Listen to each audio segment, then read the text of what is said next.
It's an unlikely setting for a garden city, not far from a petrochemical complex, surrounded by pylons and power cables. This is Barking Riverside. The first few hundred homes have already been built. One day 29,000 people could live here, in a town where a 3-bedroom house still costs under £250,000. But first, something needs to be done about public transport.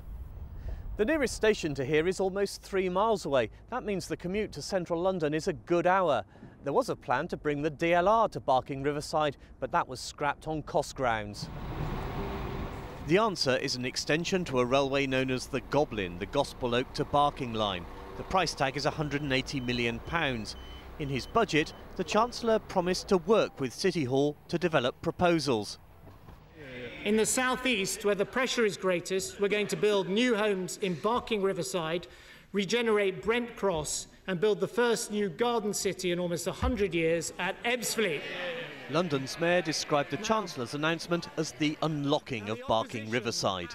This is something that's fantastic, and the series of measures that we've got in this budget support the infrastructure we need to deliver tens of thousands of homes. But it wasn't clear how much money the Treasury is offering. For those working and living here, the railway can't come soon enough. It's so desolate over here, it's really empty, it's really hard for people to get to main town centres like Barking. It really benefit a lot of people because there's a lot of people over here as well that work in the city. It's better than me going away to Barking trying to get a train. I think it will make it a lot more accessible because I'm coming from southeast London and it took me about an hour and a half just to get here.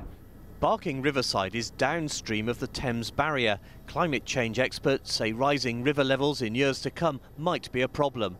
In the Thames, we have to think about how sea level is affecting the risk of storm surges, and we've already been seeing the Thames barrier needing to be raised more often because sea level is rising, and that means storm surges are higher as they travel along the river, and that will continue into the future.